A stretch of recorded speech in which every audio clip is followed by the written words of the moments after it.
Muy buenas tardes, queridos educaleones. Espero que estén iniciando esta semana con mucha energía y actitud positiva. Es un placer tenerlos con nosotros en esta transmisión en vivo.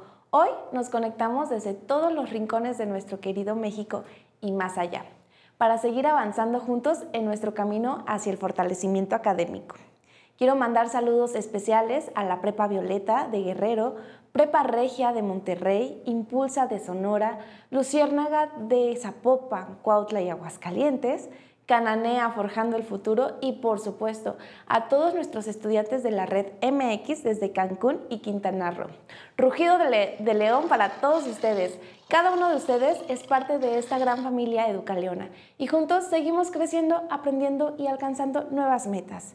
Que esta sesión sea una oportunidad para seguir brillando, participando y aprendiendo de la mejor manera. Hoy damos comienzo a un nuevo módulo dentro de la Guía de Ciencias Experimentales.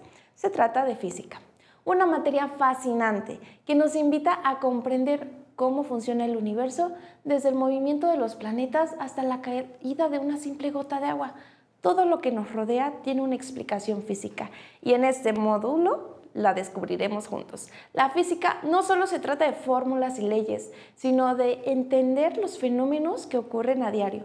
Aquí vamos a aprender de manera divertida, con ejemplos cercanos, retos dinámicos y varias propuestas preparadas especialmente para ustedes. Así que los invito a participar activamente, a preguntar, a compartir sus ideas y sobre todo a disfrutar cada momento de esta nueva aventura del conocimiento. Les deseo un excelente día y un arranque lleno de curiosidad científica, entusiasmo y espíritu leonino. Vamos con todo, educaleones, que la física 1 nos espera. Y ahora sí, pasamos con la maestra Claudia. Vamos a empezar con nuestro tema del día de hoy, las magnitudes físicas. Las magnitudes físicas son las propiedades de los objetos que podemos ver, medir y expresar con un número y una unidad. Ahora, este número representa qué tanto tenemos de esa propiedad y la unidad nos representa con qué la medimos. Por ejemplo, podemos medir metros, segundos, entre otras. Ahora bien, las unidades se clasifican en fundamentales y en derivadas. Las unidades fundamentales serían como los ingredientes que yo puedo utilizar para hacer un platillo. Estos ingredientes no se pueden obtener mezclando otros, son fundamentales. Ahora bien, estos ingredientes o unidades fundamentales pueden ser, por ejemplo, la distancia o longitud, la masa, el tiempo, la intensidad luminosa, corriente eléctrica, entre otras. En cambio, las unidades derivadas serían como los platillos que podemos generar con estos ingredientes. Estas unidades derivadas pueden ser, por ejemplo, la velocidad, que es una unidad derivada de la distancia dividida entre el tiempo. O, por ejemplo, la densidad, que es una unidad derivada de la masa sobre el volumen. Vamos a practicar. Y vámonos con nuestro primer ejercicio. Un corredor realiza una carrera de 10 kilómetros en 50 minutos. ¿Qué magnitudes físicas estarían involucradas en este problema? ¿Cuáles de ellas son derivadas y cuáles son fundamentales?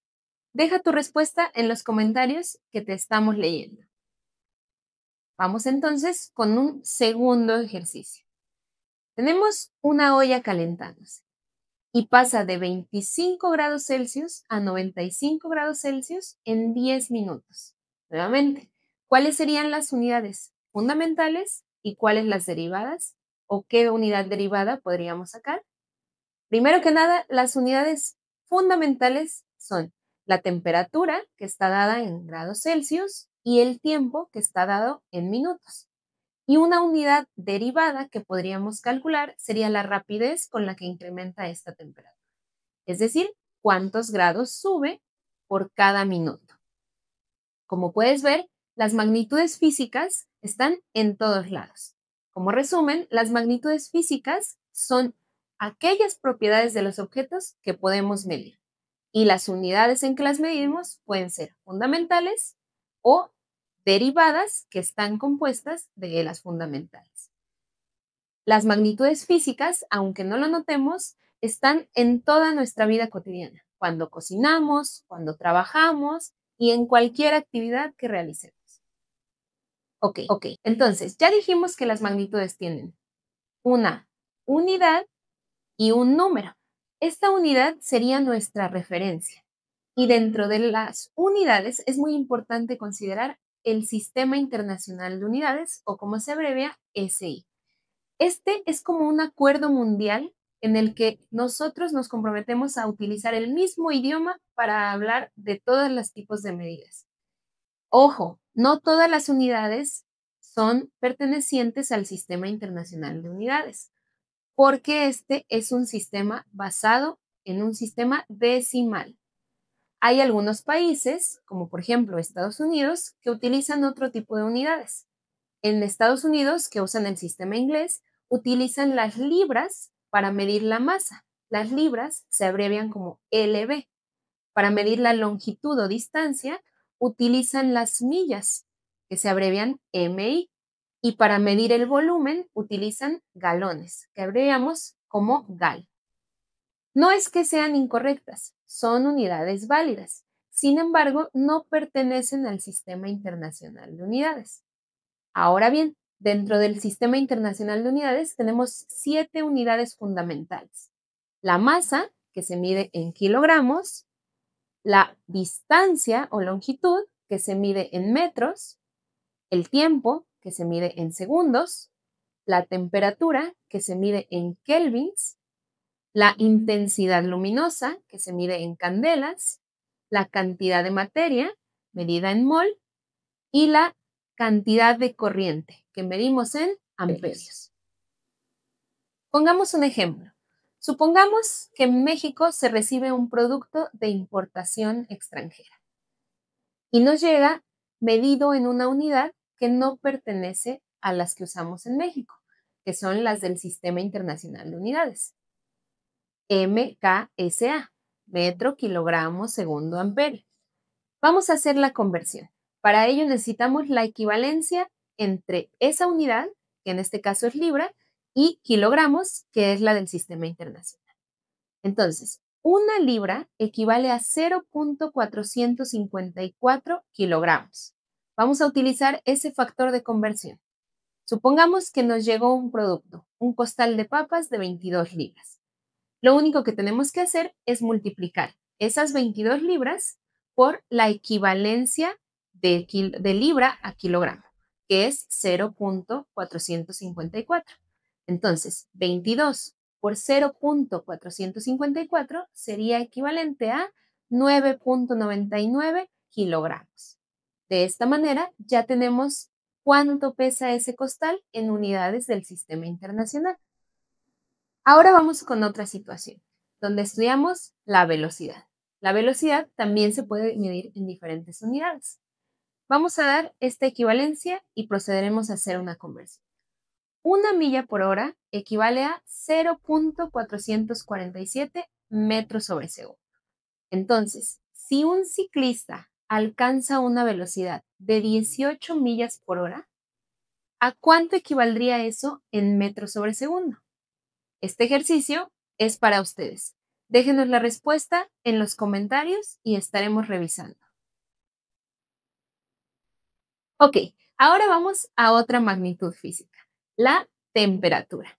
En México, nosotros solemos medir la temperatura en grados centígrados o grados Celsius, que en realidad se refieren a exactamente lo mismo. Sin embargo, estas no son unidades fundamentales del sistema internacional. En el sistema internacional, la temperatura se tiene que medir en Kelvin. Si nosotros estamos realizando un experimento y queremos saber la temperatura en Kelvin, pero solo disponemos de un termómetro que marca la temperatura en grados Celsius, lo que tendríamos que hacer es una conversión de grados Celsius a Kelvin. Como verás, son muchas las magnitudes físicas, aunque no te preocupes, nos vamos a ir familiarizando con ellas conforme avanzamos en el curso. Por ejemplo, ¿has escuchado hablar de los newtons? Un newton es una unidad de medida de la fuerza. Se llama así en honor al científico Isaac Newton, que explicó cómo se mueven las cosas y cómo actúa la gravedad sobre ellas. La unidad del newton se expresa como 1 kilogramo por metro sobre segundo al cuadrado. Dicho más fácil, es el empujón que hace que algo de 1 kilogramo empiece a moverse y cada segundo aumente su velocidad en 1 metro sobre segundo. El Sistema Internacional de Unidades no es un capricho, es la herramienta que mantiene a científicos, ingenieros y hasta a nosotros en la vida cotidiana hablando el mismo idioma, el idioma de la precisión. No usarlo podría causar grandes problemas. Por ejemplo, en 1999 la NASA perdió la sonda Orbitador Climático de Marte, porque un grupo de ingenieros usó el sistema de unidades inglés, libras, fuerza, pies, en lugar del sistema métrico, newtons, metros, esperado por la NASA. Al medir la fuerza con este sistema, el error provocó que la nave se desintegrara en la atmósfera marciana. Esto generó una pérdida de $125 millones. Horrible, ¿no? Ahora vamos con un tema que nos va a ayudar a trabajar con números muy grandes o muy pequeñitos, la notación científica. Entonces, ya dijimos, la notación científica nos ayuda a trabajar con estos números gigantes o diminutos sin necesidad de complicarnos con tantos ceros. Básicamente, en la notación científica trabajamos con una base decimal 10 y el exponente de dicha base está relacionada con la posición que estamos moviendo el punto decimal. Vamos a usar un ejemplo. En lugar de escribir 149.600.000, ya que son muchos dígitos, lo vamos a poner así. 1.496 por 10 a la 8. Si se dan cuenta, ahora el punto decimal se encuentra entre el 1 y el 4, es decir, que saltó 8 lugares desde su posición inicial hacia la izquierda. Por lo tanto, 8 es el exponente. Lo mismo pasa con los números muy pequeños. Por ejemplo, el número 0.000001, que a pesar de que es muy pequeñito, utiliza mucho espacio. Lo podemos escribir como 1 por 10 a la menos 6. En este caso, el punto decimal saltó 6 lugares desde el punto inicial hacia la derecha, obteniendo el exponente menos 6. Ahora te explico haciéndolo a la inversa, de notación científica al número desarrollado. Cuando el exponente es positivo, quiere decir que el número se hace más grande. Movemos el punto decimal hacia la derecha tantas veces como indique el exponente. En cambio, cuando el exponente es negativo, el número se hace más pequeño y movemos el punto decimal hacia la izquierda tantas veces como indique el exponente. Vamos a ver si están prestando atención. Practiquemos. Primero que nada, hay que convertir el número 850.000 a notación científica. Y después van a convertir el número 1 por 10 a la menos 7 a su forma desarrollada. Anoten sus respuestas en los comentarios y volvemos. Mira ese pase. ¿Te has preguntado qué fuerzas invisibles mueven este balón? No es magia, es física. Entonces, ahora veremos los vectores, aquellas magnitudes que tienen dirección, tamaño y sentido. Un vector no es solo un número, es una flecha que nos dice hacia dónde y cuánto. Ahora, un vector tiene dirección, magnitud y sentido. La magnitud nos dice qué tanto, la dirección nos dice la trayectoria y el sentido nos dice hacia dónde apuntaría esa trayectoria. La aceleración, fuerza y velocidad son magnitudes vectoriales y son las que gobiernan el movimiento del balón, desde que sale de las manos hasta que entra en la canasta. Observa, al lanzar el balón, su velocidad apunta hacia arriba y al llegar al punto más alto, esta velocidad se invierte de dirección porque la gravedad siempre jala hacia abajo. Entonces, la velocidad no solo puede cambiar de tamaño, sino también de dirección. Ahora viene la parte interesante. Aunque la velocidad está cambiando, la aceleración se mantiene constante, no cambia. Esto se debe a que al balón lo está afectando la aceleración debida a la gravedad. Esta Es una aceleración con un valor de 9.81 metros sobre segundo al cuadrado y siempre apunta hacia abajo, es decir, está jalando a todos los objetos hacia el piso. Por esa razón, cuando el balón está subiendo, se está jalando y disminuye su velocidad, y cuando el balón está cayendo, se está jalando e incrementando dicha velocidad. No importa si el balón va hacia arriba o hacia abajo, porque la gravedad siempre lo está jalando hacia el suelo. Esa es la razón por la que al subir frena y al bajar acelera. Hay otro vector interactuando en el movimiento del balón y se trata del peso. El peso es la fuerza con la que la Tierra jala al balón hacia el suelo. Comúnmente utilizamos el concepto de peso para referirnos a algo que está medido en kilogramos. Por ejemplo, decir que el peso de este balón es de 0.65 kilogramos. Sin embargo, en el lenguaje de la física, el concepto de peso en realidad lo utilizamos para una medida de la fuerza gravitacional que tiene este objeto y que se mide en newtons. Y en realidad, aquello que mediríamos en kilogramos, en realidad se referiría a la masa de este objeto. Entonces, para la física, el peso sería una magnitud que sería un vector apuntando siempre hacia el piso, y para calcularlo lo haríamos multiplicando la masa por la aceleración debida a la gravedad. Digamos que el balón tiene una masa de 0.65 kilogramos y el valor de la gravedad es de 9.8 metros sobre segundo al cuadrado. Si yo los multiplico, 0.65 kilogramos por 9.8 metros sobre segundo al cuadrado, obtengo un resultado de 6.38 kilogramos por metro sobre segundo al cuadrado. Estas unidades en conjunto son equivalentes a newtons, que se representan con una N mayúscula. En física es muy importante prestar atención a las unidades. Entonces, el peso de este objeto sería de 6.38 newtons. Ahora bien, ya sabemos la diferencia entre masa y peso. Educaliones, ¿no les parece maravilloso que la maestra Claudia haya salido del aula y enseñarnos con ejemplos súper prácticos cómo es que funciona la física? A mí sí, me parece muy divertido y también muy ilustrativo. Ahora pues, vamos a recapitular un poquito. Usamos las magnitudes físicas todo el tiempo, muchas veces sin darnos cuenta. Cuando decimos, tardé media hora en llegar, pesaba mucho tal bolsa, o me faltan unos metros de cable, estamos hablando en el lenguaje de la física. Estas magnitudes son una forma en que medimos el mundo, nos ayudan a comparar, entender y tomar decisiones. ¿Cuánto material necesitamos? ¿Cuánto tiempo dedicar a una tarea? ¿Qué tan caluroso es el día? ¿O cuál camino nos lleva más rápido a nuestro destino? Por eso es tan importante hablar el mismo idioma cuando medimos. Imaginen que un albañil mide en centímetros, el ayudante en pulgadas y el maestro en metros. Sería un verdadero caos. Las piezas no encajarían, las proporciones se perderían y el trabajo no saldría como se espera.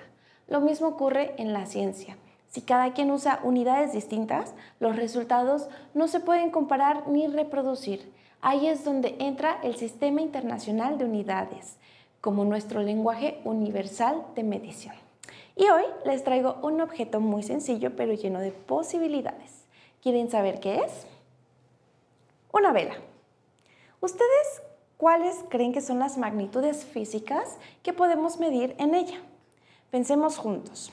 Podemos medir la longitud, su circunferencia, la masa que tiene y también el tiempo que tarda en consumirse. Incluso también la temperatura de su llama.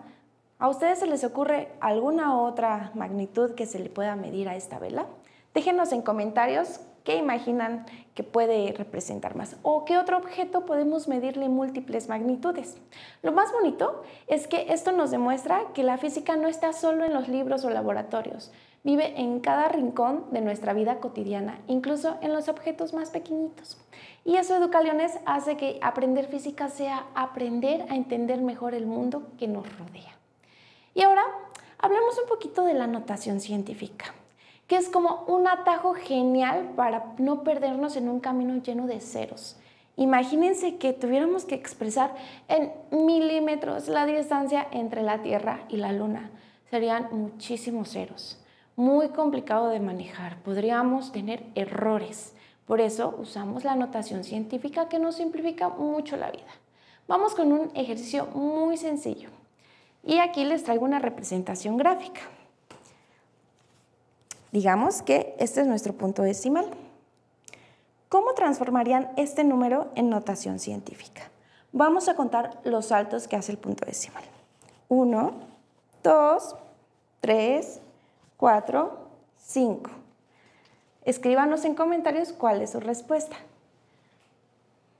Vamos a ver qué tanto pusieron atención. Pues efectivamente, la respuesta es 1 por 10 a la menos 5, porque se trata de un número muy pequeñito. Y ahora les voy a lanzar una pregunta más. ¿Cómo representan en notación científica el número 0.001? Mientras escriben su respuesta en comentarios, quiero mandarles un rugido de león por haber concluido el módulo de matemáticas. Gracias a las herramientas que nos brindó el módulo pasado, podemos dar paso a este nuevo segmento. Y ahora sí, vamos a volver con la maestra Claudia, pero no sin antes hablar de un tema más importante que me gustó mucho ver aquí. Por poco lo olvido, que es el tema de los vectores educaleones. ¿No les parece increíble que la maestra Claudia ponga ejemplos tan visuales y tan fáciles de entender? Imagínense aprender física mientras vemos un tiro real en vivo, qué divertido. Lo interesante de los vectores es que no son solo números, son como mapas que nos muestran no solo cuánto, sino hacia dónde y cómo se mueve algo. Y eso lo encontramos no solo en el deporte, sino en muchísimas situaciones cotidianas, desde cómo dirigimos el agua para llenar una cubeta hasta cómo un carpintero mide y aplica fuerza al clavar un clavo. Algo que vale la pena recordar es que los vectores siempre tienen 3 componentes: tamaño, dirección y sentido. Y eso significa que los objetos pueden tener la misma fuerza, pero actuar de forma muy diferente dependiendo de cómo estén orientados. Esa es la magia de la física, descubrir lo invisible detrás de lo que vemos. Así que la próxima vez que vean un balón en el aire, piensen en todo lo que está pasando, fuerzas, direcciones y sentidos, y hasta las estrategias invisibles que hacen que ese balón llegue justo a su destino. Ahora sí, vamos a continuar con la maestra Claudia, que seguro tiene muchas más sorpresas. Ahora vamos a estudiar el movimiento rectilíneo uniforme, cuyas siglas son MRU. Como su nombre lo dice, es un movimiento en línea recta donde la velocidad es constante, es decir, no cambia, sin acelerones ni frenadas. ¿Te has preguntado alguna vez cuánto te mueves cuando te desplazas en una escalera eléctrica? No estás quieto, pero tampoco estás caminando. Vamos a describirlo con física. Imaginemos que yo me estoy moviendo 0.5 metros cada segundo y me tardo 20 segundos en hacer el recorrido total. ¿Qué distancia he recorrido? Para obtener la respuesta es necesario recurrir a la fórmula de velocidad, que es igual a la distancia recorrida entre el tiempo empleado. En este caso ya tenemos la velocidad, que es 0.5 metros cada segundo, y el tiempo que nos tomó subir las escaleras, que es igual a 20 segundos. Y lo que queremos saber es la distancia, por lo que debemos despejar la variable de distancia de la fórmula de velocidad. En este caso, el tiempo está dividiendo, por lo que pasa al otro lado de la ecuación de forma inversa, o sea, multiplicando. Entonces, tenemos como resultado que la distancia es igual a la velocidad por tiempo. Ahora sustituimos los valores y nos queda como 0.5 metros sobre segundo por 20 segundos, lo que da como resultado 10 metros. Recorrí 10 metros sin mover un solo músculo. Mira esta gráfica, posición contra tiempo. Podrás observar que es una línea recta, porque la velocidad es constante. Y cuanto más inclinada, más rápido. En cambio, en este caso, es suave y constante. Ahora mira esta otra.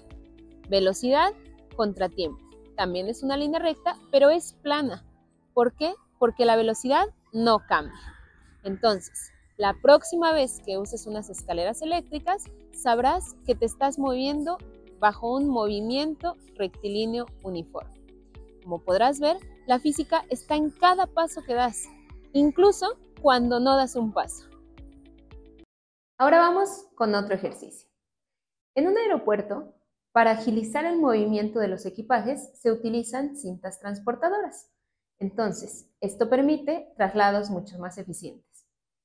Si nuestra maleta viaja 12 metros en 6 segundos, ¿a qué velocidad iría? Primero hay que identificar qué fórmula necesitamos para resolver el ejercicio. Como la maleta se está moviendo de forma uniforme o constante y en línea recta, entonces estamos hablando de un movimiento rectilíneo uniforme. Para él necesitamos la fórmula de velocidad es igual a distancia entre tiempo. Ubicamos nuestros datos y los sustituimos en la fórmula. Velocidad sería igual a 12 metros entre 6 segundos, lo cual equivale a 2 metros sobre segundo, una velocidad más rápida que ir caminando. Fíjate en esta gráfica de posición contra tiempo. La pendiente de la recta es la velocidad. Entre más inclinada, más rápido. En este caso, una pendiente de 2 sería exactamente igual a nuestra velocidad. Y si graficamos velocidad contra tiempo, obtenemos otra línea plana. ¿Por qué? Porque en el movimiento rectilíneo uniforme, la velocidad es constante todo el tiempo. El movimiento rectilíneo uniforme no solamente nos sirve para calcular distancias o tiempos. En la ingeniería y en la industria es muy importante. Cuando programamos una máquina, la programamos para que vaya siempre a la misma velocidad. Y esto nos asegura que haya precisión y exactitud. El movimiento rectilíneo uniforme nos ayuda a planificar, organizar y optimizar. Y de este modo ahorrar energía en las industrias. Ahora sí, volvamos al aula. ¿Cuánto espacio necesita un auto para frenar? Movimiento rectilíneo uniformemente acelerado en acción. ¿Alguna vez te has preguntado cuántos metros necesita un auto para frenar desde que se pisa el freno? No es una cuestión de reflejos, es una cuestión de física. Si conduces a 20 metros sobre segundo, eso equivale a unos 72 kilómetros sobre hora, una velocidad moderada en carretera. De repente, hay un obstáculo y frenas con suavidad hasta detenerte por completo. El cronómetro presenta que el frenado dure exactamente 5 segundos. Pregunta clave: ¿qué distancia recorrió el auto durante esos 5 segundos de frenado hasta el alto total? Recabemos los datos. Velocidad inicial es igual a 20 metros sobre segundo. Velocidad final, 0 metros sobre segundo. Tiempo, 5 segundos. ¿Cuál sería la distancia? Este es un caso de movimiento rectilíneo uniformemente acelerado. El auto se mueve en línea recta y su velocidad cambia de forma constante. A ese cambio de velocidad le llamamos aceleración cuando incrementa o desaceleración cuando disminuye la velocidad. En este caso, la velocidad está disminuyendo. Por tanto, desacelera. Su aceleración es negativa. Para este ejercicio, la desaceleración es de 4 metros sobre segundo al cuadrado. Ahora observa esta gráfica de velocidad contra tiempo. Como la aceleración es constante, la gráfica es una línea recta. Ahora veamos la gráfica posición contra tiempo. En el movimiento rectilíneo uniformemente acelerado, esta gráfica no es una línea recta, es una parábola. Al principio, el auto avanza más rápido y al final se desplaza más lentamente hasta detenerte. Así que la próxima vez que veas a un auto frenar, recuerda que en ese movimiento hay gráficas, ecuaciones y física en acción. Regresamos al aula.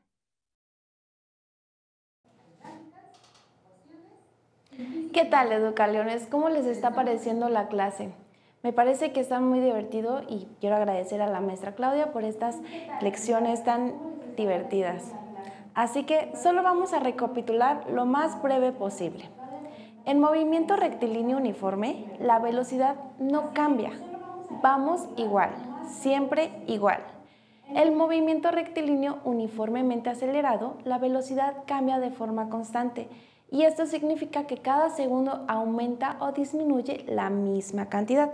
Por ejemplo, si un auto acelera a 2 metros por segundo cada segundo, pasa entonces de 0 metros sobre segundo a 2 metros sobre segundo, luego a 4 metros sobre segundo y luego a 6 metros sobre segundo y así sucesivamente. No es un cambio aleatorio si se dan cuenta, es un cambio uniforme, medible y predecible. Y ojo, educaliones, no confundan la velocidad con la aceleración. La velocidad es qué tan rápido vamos y en qué dirección. La aceleración es el cambio en la velocidad. ¿Cuánto aumenta o disminuye esa velocidad en cada segundo? Son conceptos distintos pero trabajan de forma junta. Así que vamos a hacer un pequeño cuadro comparativo a manera de cuestionario para resumir esta información. Ahora, yo les traje unas notas y unas preguntas. ¿Cuál de los dos tipos de movimiento tiene una velocidad constante? El movimiento rectilíneo uniforme y por lo tanto el movimiento rectilíneo uniformemente acelerado tiene una velocidad que sí cambia, pero cambia de forma constante. Y ahora, ¿en cuál de los dos la aceleración es diferente a cero? En este, ¿por qué? Porque en el movimiento rectilíneo uniforme no cambia, la aceleración es igual a cero, mientras que en este ya vimos que está midiendo este valor de la velocidad, que es la aceleración. Y bueno, finalmente quisiera preguntarles cómo están tomando estas lecciones, si les está pareciendo muy bien. Queremos leerlos en comentarios, sobre todo porque para nosotros es muy importante que su participación sea visible, porque de esta forma nosotros podemos apoyarnos con más material, con más explicaciones y bueno, esta es un ciclo de aprendizaje y de enseñanza que pues es muy valioso para nosotros. Y ahora sí, vamos a pasar con otro tema porque me parece que es muy importante mencionar que la física es muy importante. Espero que estas pequeñas intervenciones sean muy significativas para ustedes y que este pequeño cuestionario les haya ayudado a resumir la información y compararla para organizar mejor las ideas. Cuéntenos, educaliones, además del ejemplo de la escalera eléctrica y el viaje en auto, ¿qué otros ejemplos pueden darnos sobre estos tipos de movimiento? Los leemos en comentarios. Y ahora sí, vamos a regresar con la maestra Claudia. Imagina este momento. Un pase perfecto en un partido de fútbol. La pelota inicialmente está completamente quieta, por lo que la velocidad es igual a cero. De pronto, el jugador le da un toque y sale disparada hacia la portería. La pregunta es, ¿qué hizo el jugador para cambiar el movimiento de la pelota? La respuesta está en algo que llamamos fuerza. En física, la fuerza aparece cuando hay un cambio de movimiento, pero esa fuerza no vive en el balón.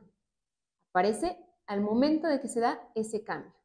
A ese cambio de movimiento le llamamos momentum o se le puede llamar simplemente cambio de movimiento. Este momentum se representa con la letra P. La definición es sencilla. El momentum es la masa multiplicada por la velocidad. P igual a m por v. Cuando pateamos un balón, cambiamos su estado de movimiento, es decir, lo sacamos del reposo y adquiere cierta velocidad, es decir, adquiere momentum. Ahora imaginemos que tenemos dos carritos de compras, uno ligero y uno pesado. Si empujamos cada uno a la misma velocidad, no se sienten igual. El carrito pesado lleva más momentum porque su masa es mayor. Entonces, cuanto más masa tenga un objeto y cuanto mayor sea su velocidad, más momentum posee. Ahora bien, la física no solo se interesa en el valor del momentum, sino en sus cambios. Cada vez que el momentum de un objeto cambia, aparece una fuerza. Y aquí entra un concepto clave, el símbolo delta. En física, el símbolo delta significa cambio, así que delta P es el cambio en el momentum. Ese cambio ocurre en un cierto intervalo de tiempo. Ahí aparece la fuerza, que es igual al cambio del momentum dividido entre el tiempo que ocurre ese cambio. F igual a delta P sobre delta T. La fuerza es igual a dividir cambio de momentum entre intervalo de tiempo. Veámoslo con ejemplos reales. En el fútbol, cuando se realiza un tiro de esquina, el balón está en reposo y el jugador lo patea. En un instante, su momentum pasa de 0 a un valor distinto. Ese cambio es lo que genera la fuerza. En un choque de bolas de billar, la bola blanca, que se mueve, transfiere parte de su momentum a la otra. Ese cambio, en el instante del choque, es la fuerza actuando. Y si reducimos esto a la forma más famosa, llegamos a la célebre ecuación de Newton.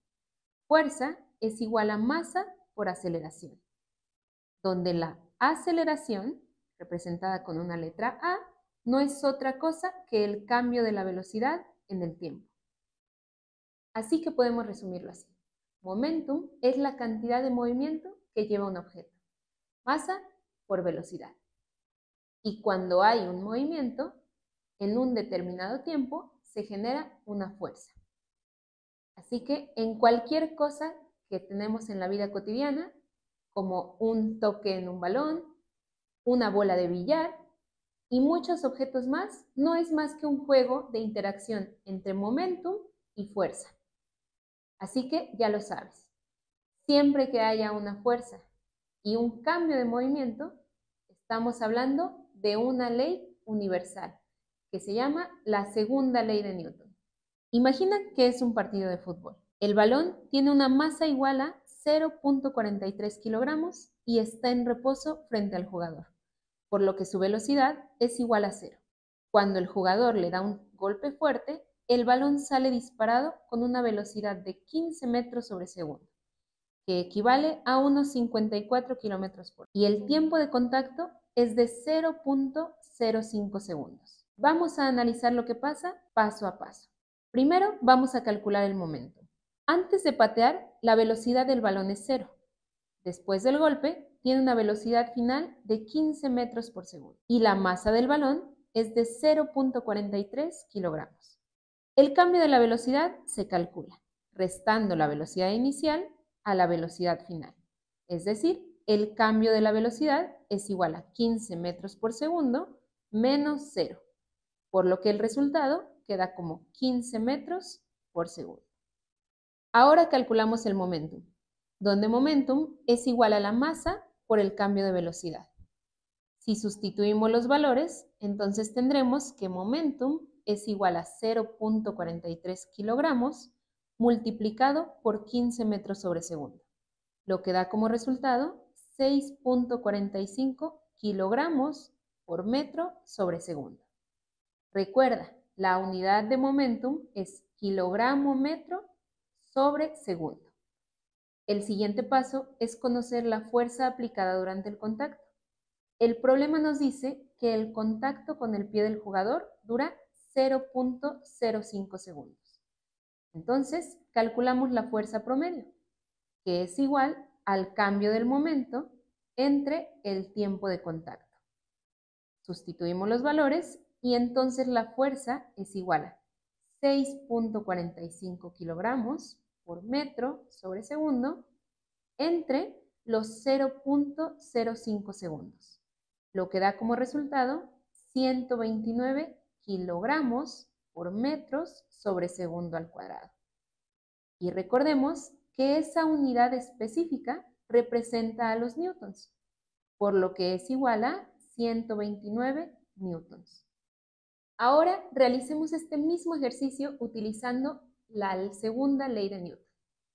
Tenemos que para la segunda ley de Newton, fuerza es igual a masa por aceleración. Calculemos primero la aceleración.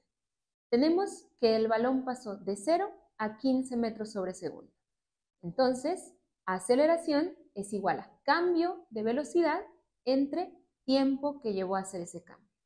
El cambio de velocidad fue de 15 metros sobre segundo y se dio en 0.05 segundos. 15 entre 0.05 es igual a 300 metros sobre segundo al cuadrado.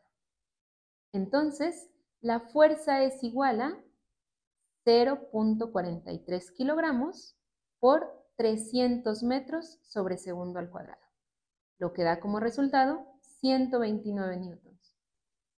Obtuvimos el mismo valor en ambas operaciones. Esto comprueba que el cambio en el movimiento y la magnitud de una fuerza son lo mismo. Este ejemplo nos deja claro que la fuerza no es solo un empujón, es un cambio de movimiento en un instante determinado. En física, podemos calcular este cambio de movimiento en cada acción, en cada choque. Siempre que hay una acción, hay fuerzas y momentum involucrados. En este ejemplo en particular, el futbolista aplicó una fuerza de 129 newtons y esto permitió acelerarlo hasta 15 metros sobre segundo, en tan solo milésimas de segundo. Educaliones, muchísimas gracias por participar en los comentarios. Ya vi algún mensaje que nos hablaba del elevador. Por supuesto, el elevador es un claro ejemplo de movimiento rectilíneo uniforme, porque se mueve sobre una sola línea a una velocidad constante. Ahora, quiero hacer una recapitulación sobre lo que nos explicó recientemente la maestra Claudia. El momentum y fuerza son como una dupla inseparable en la vida diaria. Momentum es el impulso que lleva a un objeto gracias a su masa y velocidad. Y la fuerza pues nos dice que aparece cuando este impulso cambia en un tiempo determinado. Vamos a repasar esto con una regla muy sencilla que nos ayuda a entender cómo funciona el movimiento. Si tengo un objeto que tiene muy poca masa, para que yo pueda moverlo voy a aplicar poquita fuerza. Y esa poquita fuerza producirá una aceleración mayor. El objeto cambiará su velocidad más rápido. Por el contrario, si yo tengo un objeto que pesa muchísimo, o más bien que tiene una mayor masa, porque estamos hablando en el lenguaje de la física, necesitamos aplicar mucha más fuerza para poder moverlo, y aún así su aceleración será menor. Esto pasa porque la masa de un objeto actúa como una especie de resistencia al cambio del movimiento. En pocas palabras, masa, fuerza y aceleración están siempre conectadas. Es un trío dinámico. Así que, sin más ni menos, vamos a continuar con la maestra Claudia. Imagina que estás subiendo al famoso Kilauea de Six Flags. La góndola comienza a elevarse, poco a poco, 10 metros, 20, 30, hasta llegar a 40 metros de altura. La emoción crece, el corazón late fuerte y sin darte cuenta estás cargado de algo más que adrenalina. Estás lleno de energía potencial gravitacional. Vamos poco a poco. Primero vamos a introducir el concepto de trabajo. En física, el trabajo no se refiere a un empleo o algo que esté realizando manualmente. Nos referimos a una acción física. En la física, definimos al trabajo, que se representa con una W, como una fuerza F aplicada sobre un determinado objeto para desplazarlo una distancia D. El trabajo se calcula como fuerza por distancia. Ahora, ¿qué fuerza está presente cuando el motor del Kilauea sube la góndola? Exacto, la fuerza de gravedad, que tira hacia abajo y que el motor debe vencer para elevarla. Esta fuerza se calcula como fuerza es igual a masa por gravedad. En este caso, la masa total sería la góndola más las personas. Y la gravedad es el valor universal que hemos usado en ejercicios anteriores, 9.8 metros sobre segundo al cuadrado. Ahora vamos a relacionar el concepto del trabajo y de la energía potencial gravitacional. Cuando la góndola y las personas suben hasta una altura h, ese desplazamiento se traduce en energía acumulada. El trabajo que realizó el motor para subir la góndola hasta una determinada altura se almacena como energía potencial gravitacional, o abreviada EPG.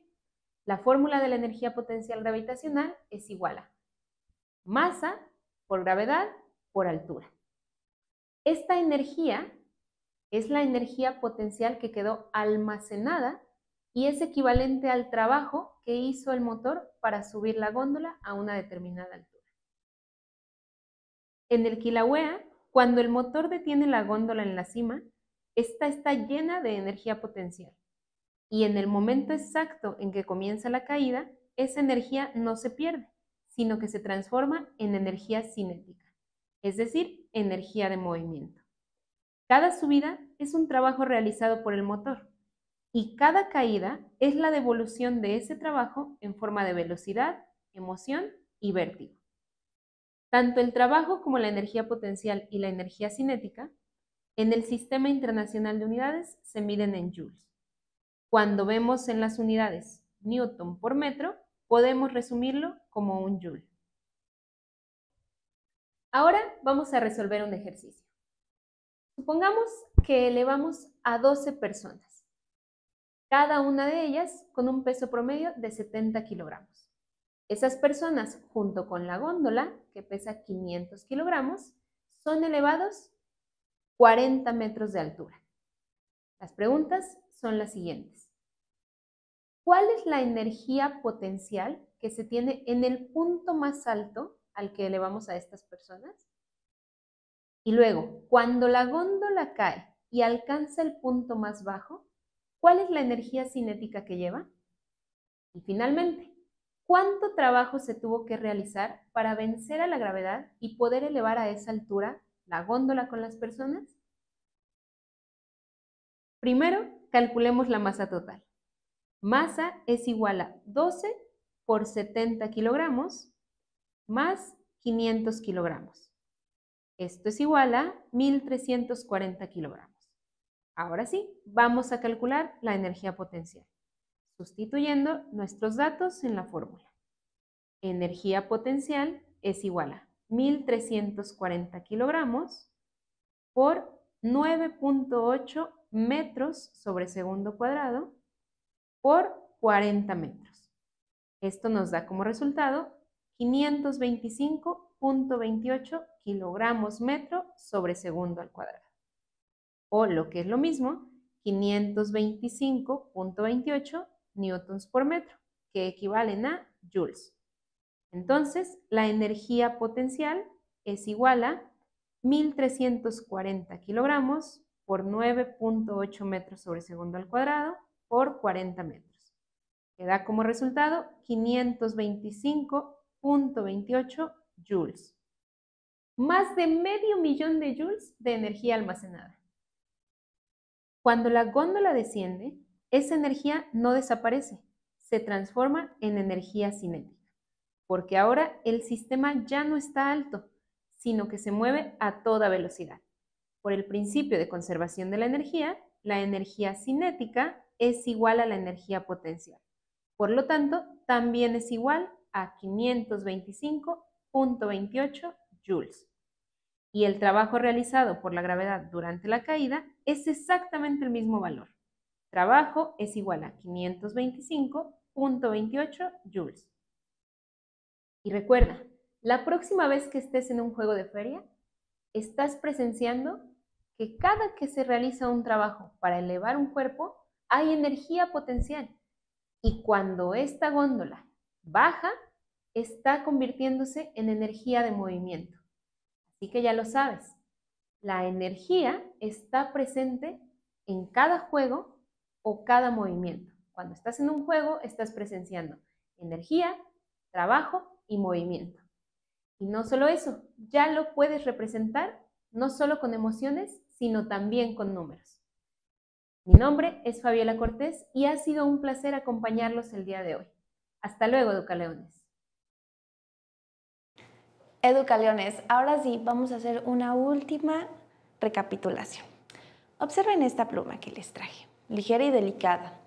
Con el simple hecho de sostenerla, le estoy dando algo muy especial, energía potencial gravitacional. En física, esto significa que hemos hecho trabajo para colocarla a una posición más alta del suelo, obvio. y esa energía queda guardada hasta que la pluma deje de estar sostenida. Cuanto más alto la levante, más energía potencial tendrá. Para verlo mejor, la voy a levantar un poco más. Ustedes solo notan que cambia la posición, pero en realidad también cambia su energía que tiene acumulada. En el momento en el que dejó de sostenerla, toda esa energía se transforma en movimiento. La pluma cae, pero no solo cae por arte de magia, sino porque la gravedad convierte esa energía potencial en energía cinética, que es la energía de movimiento. Y bueno, aquí viene la parte bonita. Con objetos ligeros, como esta otra pluma, podemos hacer ejemplos muy gráficos, muy visuales, porque la física de esto se trata, es de tener más imaginación que hacer operaciones gigantescas.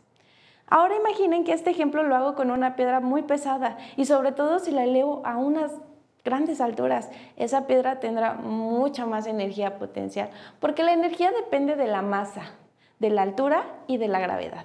Así que cada vez que levantemos algo, incluso algo tan ligero como una pluma, estamos trabajando contra la gravedad y acumulando energía.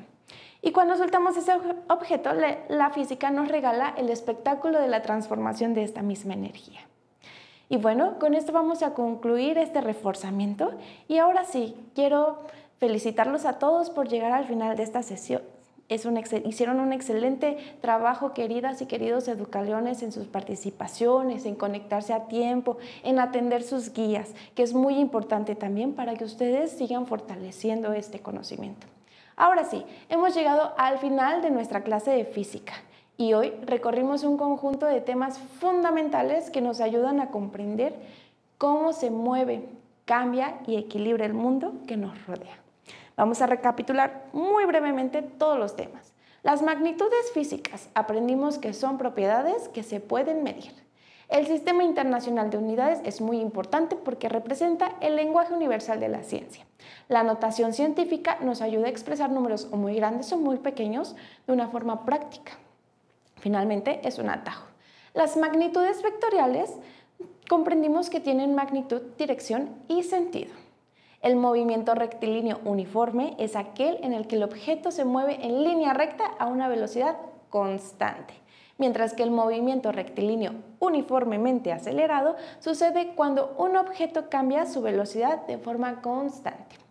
El momentum y la segunda ley de Newton entendimos que es una fuerza aplicada sobre un cambio en el movimiento de los cuerpos. Y finalmente, la energía potencial gravitacional depende de la altura, la masa y la gravedad. Y todo lo que está en la Tierra está sujeta a ella, porque a todos nos atraviesa la gravedad, vaya, pues nos mantiene aquí.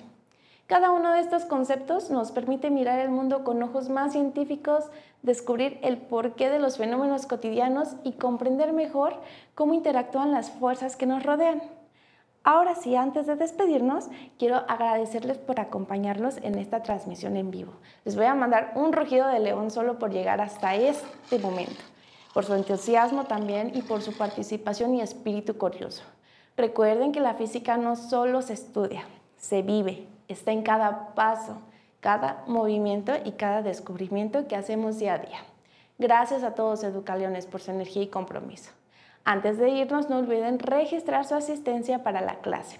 Les voy a compartir la palabra clave, pero recuerden que no la pueden compartir en la caja de los comentarios y que además debe escribirse en mayúsculas y de tener acentos hay que omitirlos. Ahora sí, la palabra clave es experimento. En la clase de hoy, 7 de octubre, la palabra clave es experimento. Muy bien. Ahora sí ya quedó claro, ¿verdad? Y nos vemos en la próxima clase para seguir explorando juntos el universo de las ciencias exactas. Hasta pronto y que tengan un excelente día y una excelente semana. Hasta luego, educaleones.